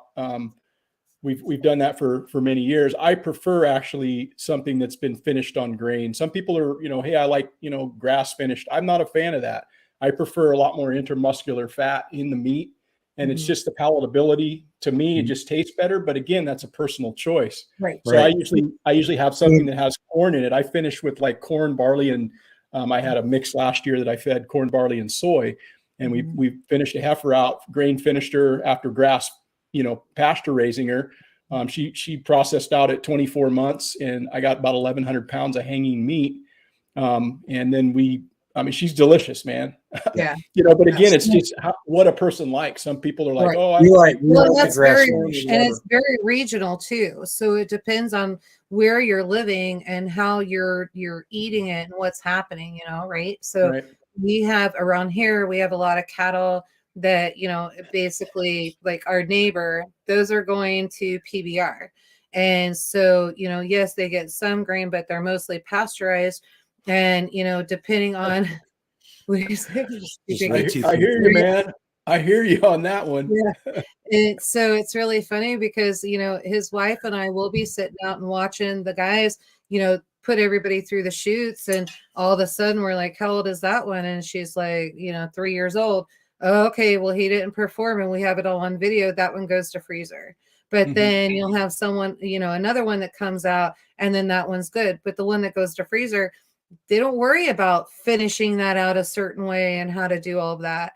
And, Right. they'll tell you that's beef in my freezer. I don't care. So, Well, and that, one of the big problems with our society is since the end of World War II, big ag has really skewed the way people get their food and what they expect from the way food tastes and everything. Because I mean, you've been homesteading for a while. You know that the food that you grow yourself tastes way different than what comes out of the grocery store. The meat tastes different. The veggies taste different. And you don't have the allergens, you don't have the chemicals, there's all of that. And that does affect the sodium. And then they need a longer shelf life because it's not going directly necessarily into the freezer. It has to sit in that case for a little bit. So when it does that, then they have to add a lot more sodium to that. And unfortunately, it's straight sodium. You're not getting that potassium, magnesium, salt combo. You're just getting that MSG and all of that. That's why I cannot personally eat the store-bought beef. And I know somebody will try to put something aside and say, I swear there's no MSG in it. Next thing you know, I'm having to search for a bottle of Benadryl and all that because I'm getting ready to die and have a heart attack. So, I just can't have it. But it's also because we've been eating clean for so long. But, I was also 35 years old. I had a stroke. And that was because I went through McDonald's and got a sausage, egg, and cheese biscuit. That was it. You got a stroke. I had a stroke. You got a mixed stroke. Transient. Oh God, it's a TIA? It's a mini stroke. Mini stroke. But The upside is there's usually no long-term problem. Usually. Ischemic. Yeah. So I've been just wanted to ask you guys. I talked to Garren about this a little bit at the Preparedness Festival, or not the Preparedness Festival, it's Self-Reliance. But I'm having a little trouble with getting my channel monetized. What do you think's going on? Same thing that's going on with us. I mean, we're monetized, but we are not getting views. We are getting sank. And I have had so many people tell us that we should have so many subscribers than what we do. And so I honestly don't know what the answer is to that, man. And unless you waited too late, and that's kind of what I'm thinking. But when he went, we had our 1,000 hours and views and all that stuff and met our videos, all the requirements. They gave us backlash for a month. We got backlash for a month, and they were saying that it was about our bank account. Like they couldn't verify something in our bank account. Well, no, that was what, in December? You would know if that was the case. I'm gonna tell you the same thing now that I told you at Self-Reliance Festival. The message that you put out with your channel, it scares people. And it doesn't scare them because they're afraid to do it, because it's a challenge. It scares them because what it will do to your viewers. And the message, and quite honestly, I think the only reason why we don't catch a lot of grief in this respect is because we're so small. Because we're so small. But I would also say this too. I watch your videos and I see some of the ads that come on there.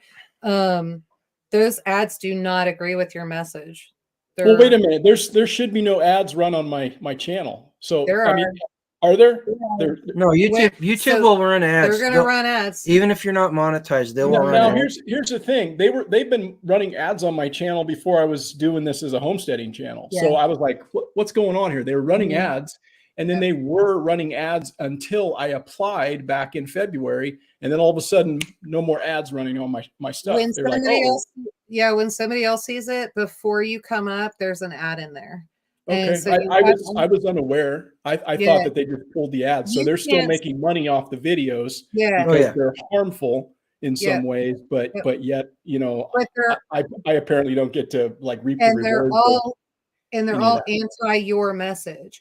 And so, but we had the same issue. So, in fact, it's interesting to me because one of our videos I was watching, because I can go back to my personal channel and then go in and kind of see what's going on there. And we had, of all things, Ulta Beauty.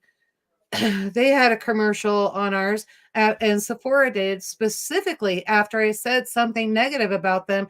They pegged that same video. Well, and Right. like I said, your message is about personal responsibility. And it's about becoming free And untying communism does not like that. Untying yourself from the system. And it's a message that I think we're going to start seeing more and more of it too. Mhm. We're reaching an apex of the cultural war. Yeah. And they have to silence these voices, because there's an entire movement. I don't know how closely you pay attention to the prepper / freedom minded community, and it's a very small community, but there are people, in the last 3 months, there are 4 meetups, like campouts, like what More than that. like what we used to do with Midwest Preparedness Festival. These people are getting together, and they're taking these virtual communities that they've created on YouTube with these lives and all this, and they're meeting up. They're turning them into real life communities. That's one of the reasons why I love freesteading. Freesteading.com. If you're not a member, you should go over there, and the becoming or getting a log on is free. Doesn't cost a single penny. You go over there and you can join a state page and interact with people from your state. Go to the calendar and look at all the events that are coming up. But I guarantee you, if you go over to a place like Freesteading, you'll meet somebody that's within a 35-40 minute drive of where you live in your state. Happened to one of our subscribers in Tennessee when we were at Back to the Land. Met somebody that was literally 25 miles away from him. Didn't even know they existed. We moved out of Missouri, and I met 3 people on Freesteading that lived within 15 minutes of us, where we used to live at the old place. We might be running a little. We would still be in Missouri had we met these people years ago. Uh-oh. Come on now.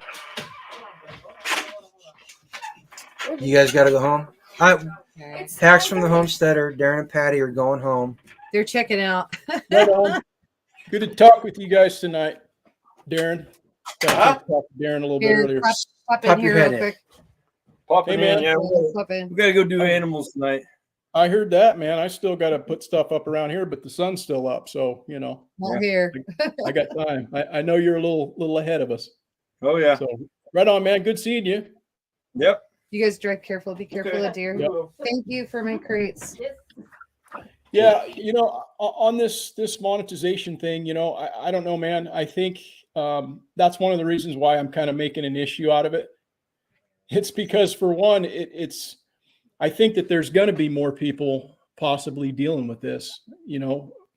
I don't know what the answer is or the reason why specifically, because it's not been indicated to me, and all I'm left to do is to speculate. But I'm trying to raise awareness on the issue because, for one, I think it's kind of a joke, and 2, I think that there's other channels that may be affected, and I don't know why mine's being singled out, if it's being singled out at all. I have no idea.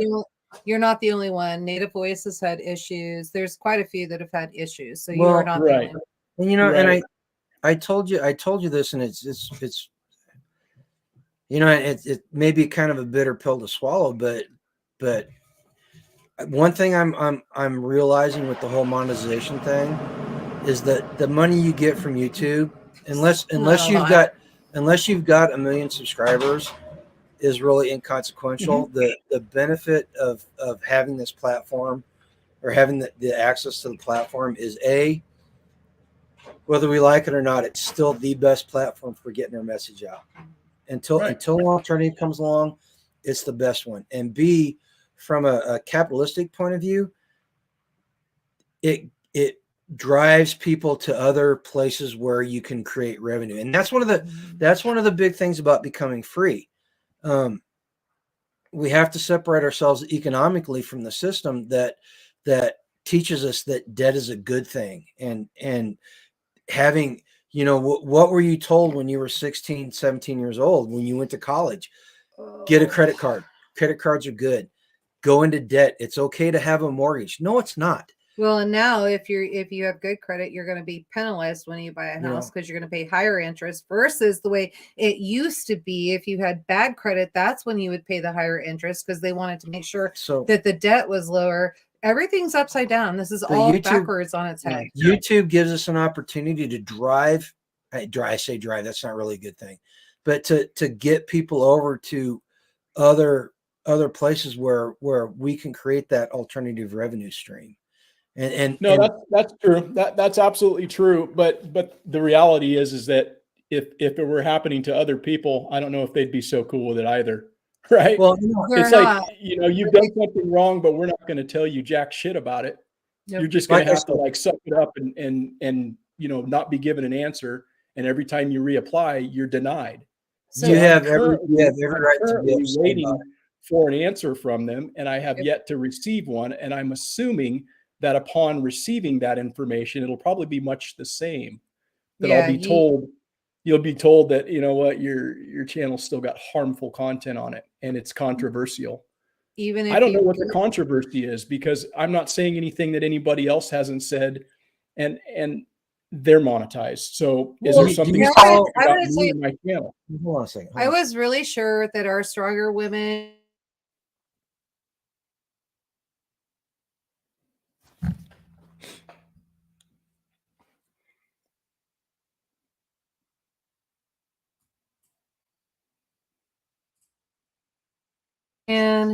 okay, there we are. Did YouTube shut us down? So we did the Stronger Women, Weaker Women. Then you did the 28 Principles of Freedom with Tag. And then there was the Strong Men, Weak Men, Positive. All right. Do we lose you again? I think we're locking up here, guys. See, they shut us down.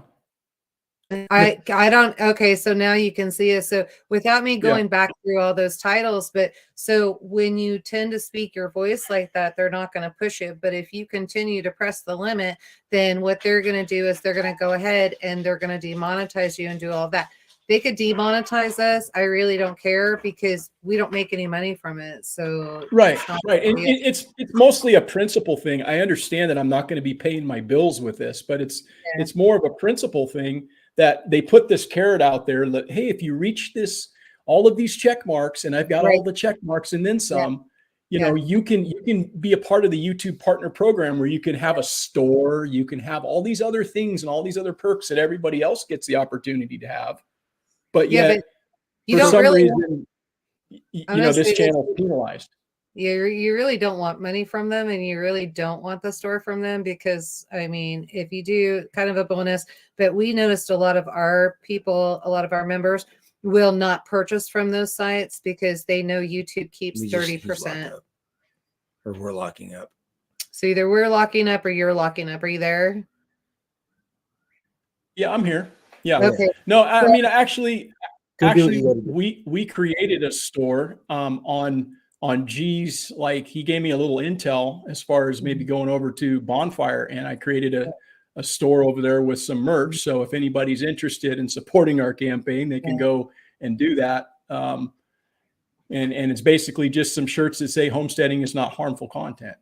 Hey, I can do you I one better. still- I can do you one better that's cheaper than that one. We can get you with Ghost, and you can send Ghost your digital stuff. He can do it for Yeah. a fraction of the price. And then if you want, we will put that on our website, sell it on our website as well as your website. And then we'll just give you the proceeds from that. You do have to pay the credit card fees though.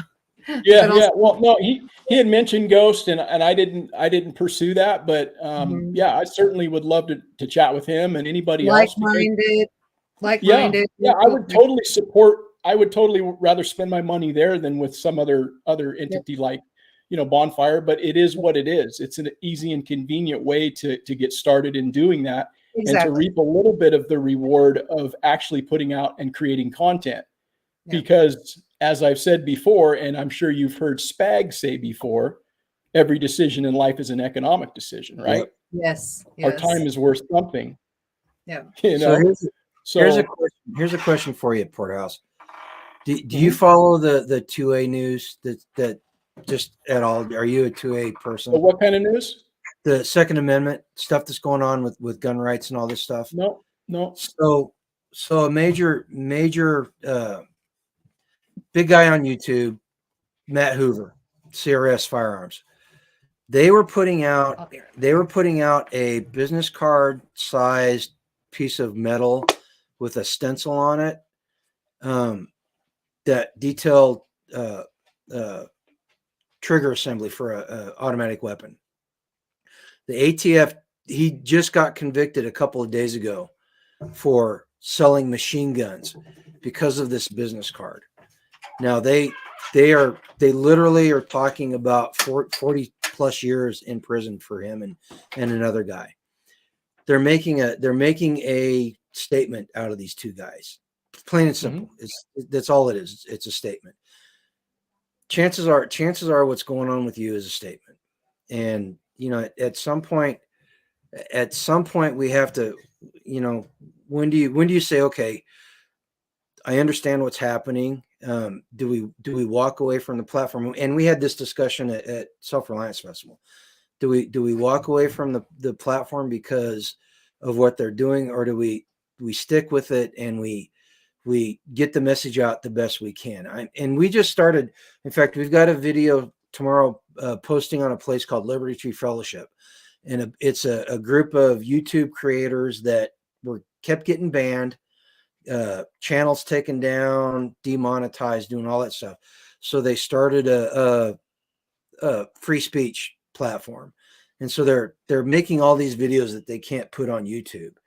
And Rumble's the same way. Rumble is censoring people too. There's certain things you can get away with a lot more on Rumble, but there's certain things you can't talk about. And so, and I'm of the train of thought. Yes, there are some problems with YouTube. If I want to get my message out to the most people in the quickest manner possible, YouTube is still the best option. It's still the most viable option. Eventually something will come along that will replace it in that regard. But until then, if we want to get our message out, sometimes we just gotta. And I know this is not the answer that people want to hear. I get so much grief when I tell people this. Sometimes we just got to suck it up and deal with it. And I feel extremely bad that you're having to deal with this stuff. Seriously. No, I mean that's what I am doing. That's what I have been doing, and I suppose I will continue doing that. Is just suck it up. But at some point, you kind of would like to know what's the deal, right? I mean, we can speculate all we want, just like with anything, we can speculate. But I think that at some point, people want to receive answers, not just keep getting the same thing. Oh, you can reapply in 30 days. Read these very ambiguous rules that are broad and all encompassing. So what do I do? Just go and start deleting every video that I think is a possibility that there may be something that you know what I mean? I'm not doing that. Don't delete it. Because if it was that harmful, they would take it down. Well, it's good enough for Biden and circle back Nancy. They don't have to give us answers. What makes you think YouTube has to give us answers? I don't even pay attention to politicians, so I mean, I have no idea. Do you know the movie Big Trouble in Little China? I've heard of it. Okay, so there's a line in there where the main character is like, I don't get it. I don't understand. And the bad guy looks at him and he flat out says, he says, you weren't put on this planet to get it. And as dorky as that sounds, sometimes we just have to accept things the way they are. You know?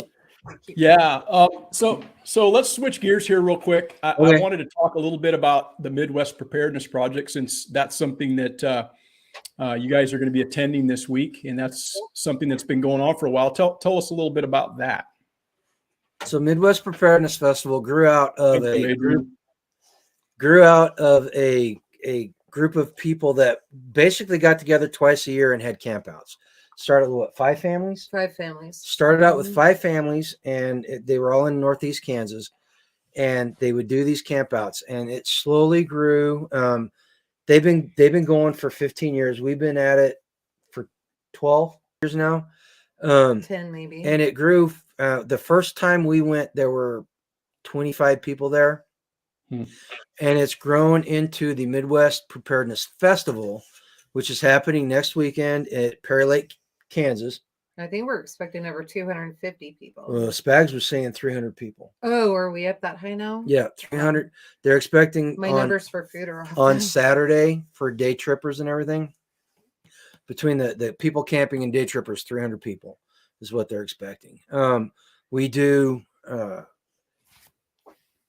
Friday and Saturday. There are classes. You go out Wednesday and start camping, and then Friday and Saturday there are classes.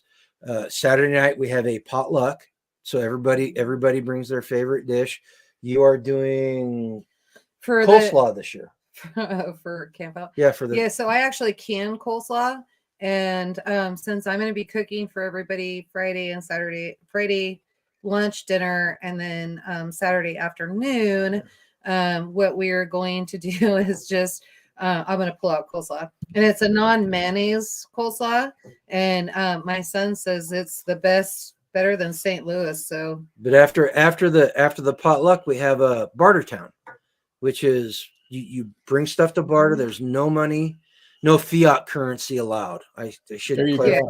There you go. You can trade silver and that kind of stuff. Yeah. So no fiat currency. Every night they have a bonfire, and we sit around. Friday and Saturday night are usually conflicted nights, where we break out the conflicted cards and run through scenarios, which is really kind of interesting. Another filter, because you get 50, 60 people there, and you start talking about moral and ethic questions concerning the apocalypse, and you get some pretty good answers, especially once the bourbon starts flowing. So yeah, and it's a really good time. It's a fantastic way to vet people. That's actually, whenever they started expanding it, that's what it was all about, was vetting people and seeing who they wanted into the community and who they didn't want in the community. And now we're just trying to help people build their community. And there's probably, if I were to speculate, there are probably 3, maybe 4 circles that are involved in it, as a group. So you see, I'm doing tamales. Don't just pick that scab. Irritate me. I finished the tamales tonight. They're all done. They're made. They're on the stove. I hope Jonathan. For everybody that doesn't understand what that reference was, we were at Self-Reliance Festival, and the food truck didn't show up. And she started selling my lunch. She sold all we brought tamales for lunch on Saturday, and she sold my entire lunch. You guys did not starve it. It wasn't your entire lunch. They were my tamales, and you sold them. That's all good. We fed the people. That's what it was about. But no, Midwest Preparedness Festival, and it's we like to think that it's something special, and to us it really is. But there are things like this popping up all over the country, which is awesome. And there's just a whole bunch of people come to the same conclusion at the same time that are understanding that this is what we need to do. We need to start building community. We need to start building these alternative revenue streams and these alternative economies, because we cannot rely on the infrastructure to be there. It's just invariably it's gonna happen. you know, and Americans for some reason think that we're immune to history, and we're not. What's happened time and time again throughout human history is eventually going to happen to our culture. Yeah, there it is. Trans-ischemic attack. Very scary. Very scary on the receiving end. You know, but so we have to start doing these things, and we have to start building these communities, and this is how we do it. You know, we take these virtual communities that we've started here online, and we translate them into real communities and real meetups. So we meet the people that are behind the screen names and the videos. Yeah, I think that that's a really important thing, that if people want, I think a lot of people want community, you know, as evidenced by people that show up in the chats in these communities, right? And so one of the best things that they could possibly do would be to actually meet people in person. And I'm sure a lot of people in the chats have met you guys and have met other people that they frequent on their channels. And it's a really important thing to do, because that way you get an opportunity to take it a step beyond just that virtual, you know, internet type of a relationship. It's really cool to meet people. And I was grateful to have an opportunity to meet you guys when I was out there. And yeah, I look forward to being able to head out your way, or we cross paths again at some point. And like I say, I think it's an important thing that we all kind of make an effort to do, because it's almost like a lost art. We were talking about lost arts tonight. Yep. Meeting people in person is a lost art in a lot of respects. And it's like, how do you spend your time, you know, and who do you spend it with? Yeah, and look at what we're missing. Look at what we're missing when we don't do that. And it was just like, I didn't even think Eagle Lover, Texas. Jonathan and I had a conversation yesterday or this morning, and it was something about I was looking for moringa seed, and he's like, why didn't you ask her? And she's going to be at camp out. And I was like, well, I didn't even know she had any. And then come to find out, she's got some. I still need to ask her to bring me some, but hopefully she sees it on here. She'll just bring me some. But it's resources, right? So other people in other states are going to be able to get things I can't get. And so if we can trade back and forth and make a seed swap where maybe I can provide her something that she can't find, you know, what a great opportunity. Even if you're just doing that. That one you just popped up on the screen, that the DeVry's Custom Leather was talking about, the festival in Kentucky. Yep.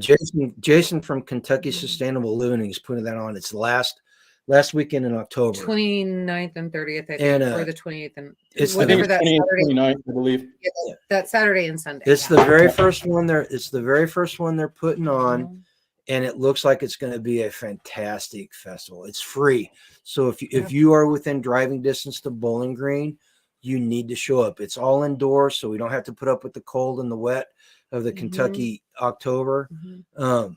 I highly, Angela and I are going to be there. We're taking the vendor tent, and we're giving another talk like we did at Self-Reliance Festival. There's a whole bunch of good people that are going to be there. So if you can make it to that, make it. And like I said, go on Freesteading, look at the calendar and see what's out there, and make these trips. And I guarantee you that you'll walk away having met somebody you're gonna keep in contact with, and more importantly, walking away renewed in your spirit, and understanding that you're not out there alone, and that there's a whole vast community of people that are doing the same thing that you want to do. Stop keeping things secret. Another thing that you'll get from just going and doing that and meeting people and having those relationships is just the inspiration that you'll gather from the people that are there, because there's so many people that are inspirational, and you'll derive that from them, that energy from them. You know, when I came back from Self-Reliance Festival the first time, I was incredibly inspired, and I'm a very motivated person to begin with, and it just took me to another level. And so I'm not saying that's going to happen for you, but you will be inspired by the people that you see there, because you see people doing things. And I like to be associated with people who do things, right? I don't want to have my time wasted. So I was totally blown away. So we did the class where we were sharing with everybody how we preserve our food and different ways that we do it. And next thing you know, all weekend after that, I had several people coming up to me. Now I have a ghostwriter We have a website that launches on the 26th. We've got several books in the making that we're talking about and doing all of that. And that I'm going to say, like, we had always planned on doing some of this stuff, but never got as motivated as we did when we went out to Self-Reliance Festival and actually had people in our face going, why aren't you doing this? And, you know, Well, we just didn't realize how much we had to offer. We would not be sitting here talking to you had Darren and I not gone down to Self-Reliance Festival a year and a half ago, the spring Self-Reliance Festival last year. In August. It was in August, right? Was it? But maybe we would not be sitting here having this conversation if it weren't for that. And if it weren't for John Willis encouraging us to do something in a live chat that he does his Wednesday night live chats, had he not encouraged us 3 weeks later, we wouldn't be sitting here having this conversation. Seriously. Chuck. Hey, Chuck. Hey, Chuck.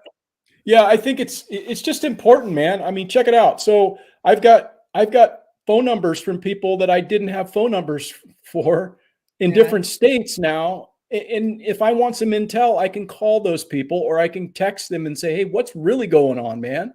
And you know, this is what I'm hearing. What's really going on out your way? Yep.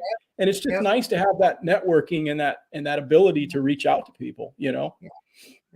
A community is not just in your state or in your city. A community is nationwide, worldwide.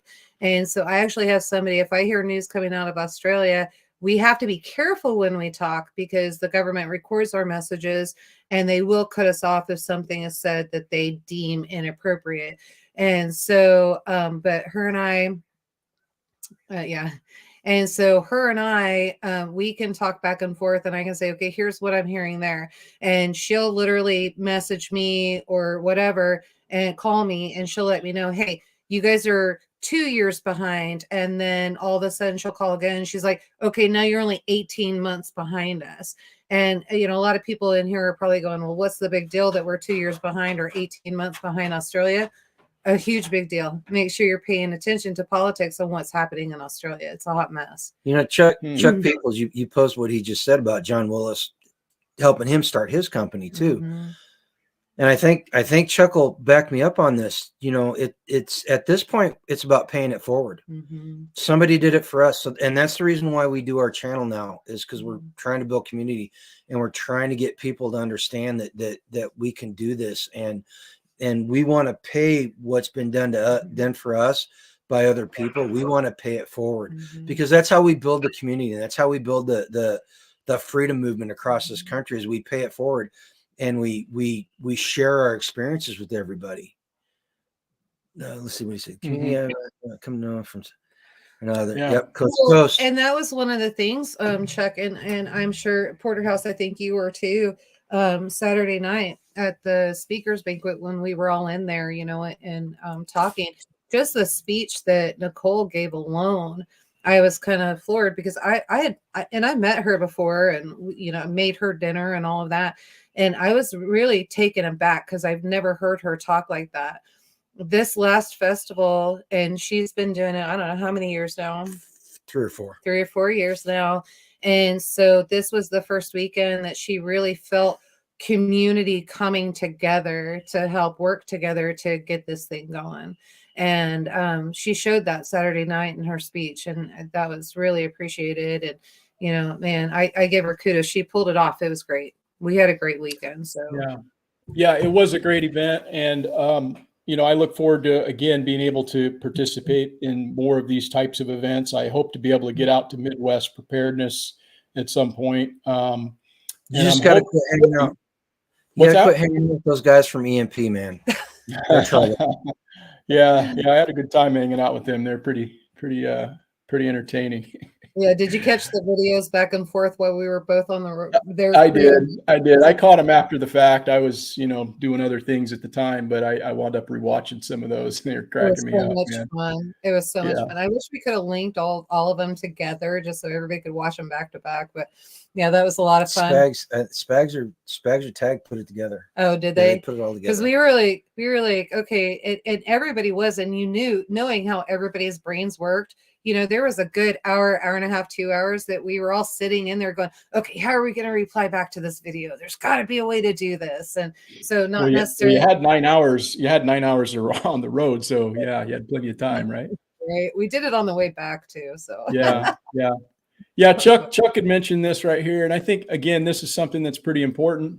And I've spoken about this in the past, and I just think that's one of those things that we need to, if we're going to talk the talk, we need to walk the walk. Yeah. You know, if we're going to talk about, hey, supporting small business, hey, supporting people who are giving us value, support, you know, these people to be the alternative economy in some regard.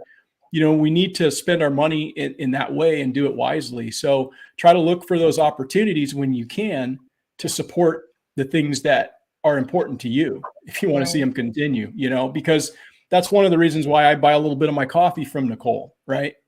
I can buy coffee cheaper elsewhere. That's decent coffee, right? Coffee but is it's like you want to support those people. Right. Because what happens when the supply chain or something else happens, you want to have those people still able to help you out. Exactly. You know, places like DeVries Custom Leather, small, you know, leather shop that makes things in the United States from a person who's local, who's a part of the community.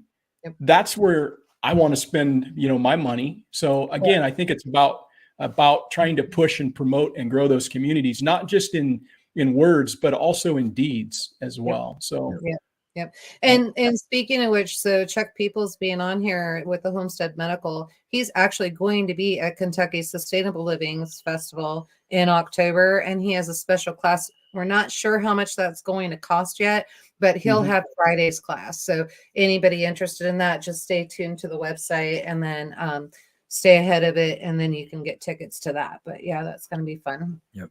Yeah, and right on. If you're like, oh, it's homestead medicine. No, we're talking like anybody that's asked for ditch medicine, or you've asked for, what do I do here? Or what do I do there? He's got the answer. So, right. Hey, so I don't want to keep you guys too much longer because it's probably getting late on your end, but what other festivals you guys do? What other festivals are you guys going to be seen at this year? Where can people find you? Yeah. So if you guys are interested in antiques, we are going to be at Sparks Antique Show. Well, I will, you won't. So I'll be up there, and then which is where? I don't know. It's up in northeast Kansas, almost up by the Nebraska border. So if you're up there, come see me. I don't know how you're going to find me in the sea of all of that, but I guess it's antiques for like miles and miles and miles. So kind of fun. I just thought I'd try this out, and you know, Patty and Darren were like, why not? And I thought, okay, we will. And we're going to be in Pryor, Oklahoma, the first weekend in June.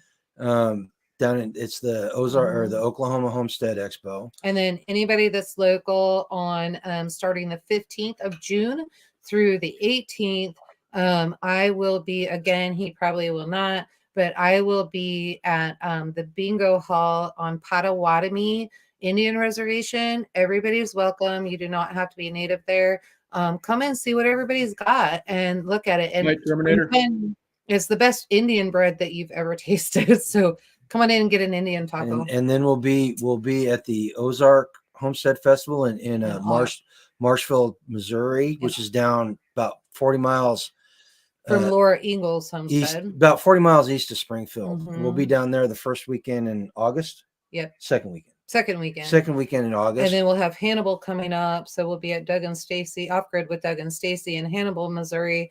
That also is in August. And then in September again, Midwest Preparedness Festival. Midwest Preparedness Festival. Also back out on the reservation. And then in October, Self-Reliance Festival. Sometime we got like 6 or 7 of them we're doing. I'll have to break out my calendar next time you ask. Wow, you guys are super busy. Sounds like you got a pretty full menu on your plate and doing big things. If you can possibly, if you want, you can send me that info, and I can again make it, you know, in the show notes for anybody who's wanting to know where they can maybe find you or how to best reach you guys moving forward. But well, and again, remember on the 26th on Wednesday, our website goes live, and it's grumpyacresfarm.com. And so you'll be able to find us. We'll get blogs up. We do have the festival this week. So his job, he's going to be staying home, taking pictures, doing all that stuff. So hopefully we'll have more items on there so that you truckers, preppers, homesteaders are not disappointed. You'll at least have something to order from. There's 5 or 6 on there right now, mostly candy items. But we obviously, especially after the feedback we got today from a trial, we want to make sure we have other meal options on there for you. So we'll get those up.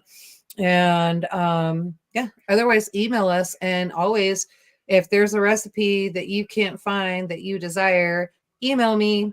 I'm always glad to put something to the test, and I love to try it out. So that's how I come up with some of my best stuff. Hey, Teapot. Right on. Hey, it's been pretty awesome chatting with you guys tonight. And well, thank you. She was kind of chatty Cathy. Yeah, that's all right. That's what this is all about, man. We're just running our mouths, right? No, it was fun. I asked you what the topic was, and you wouldn't give me the topic. And No, like, man, we're just chopping it up. It's all good. We don't have to have a topic. We can talk a little bit. Enjoyable. It was a good talk. This is like if you show up. If you show up to festivals and stuff, and you can get me alone for, let me work and do my thing, but I do check out at a time. And if you can get me next to the campfire, like tonight, this is what you get. So hopefully, you're good with that. I'm just down to earth and hometown girl. So it's just what I like. I like to relax. Give me a fire, give me a beer, and I'll chat with you all night long. Oh, that sounds awesome. That sounds like a really good time. I wish I could be at the old the Midwest Preparedness, but you guys are having another one in the fall. So I don't know, anything's possible. I am quite a ways out here, and it's just a logistical thing and a cost issue for me to just have to be running out. Fly to California, halfway across the country all the time. So fly to California. Fly to California and come out with towards freedom and joy, or towards joy and freedom. I think they're planning on coming out in the fall. Yeah, are they? I don't know. Are they still? Have they moved out to Tennessee yet, or do you know? Not yet. They're still there. Yeah, careful. Yeah. Right. Yeah, right. Well, come on, man. It's only a 24-hour drive. It's a freaking nightmare. Cool. Well, I think we can wrap it up here, guys. And I wanted to thank everybody for being in the chat tonight. We had a lot of good participation and a lot of good comments and people that showed up. And it was fun chatting with you guys. And thanks to all for showing up. Absolutely. Yeah. Thanks for asking us to come along. I appreciate it. And sorry, I was hoping we'd get more Teal in here too. So maybe sometime we can do that. We'll invite her on girls chat or something. Yeah, for sure. Yeah. Right on. Well, I'm going to sign off here, and thanks again for showing up and having this conversation. And make sure you get those links to me, and I'll put that in the show notes. He's in charge of that, so if it doesn't happen, then that's his fault. So copy that. Well, I got his number. You might have to remind me, because I'm gonna sleep between now and then. I hear you. Yeah, it's late there, guys. Get some rest. Yeah. All right. Thanks, guys. Thanks, everyone. All right. God bless. Good night.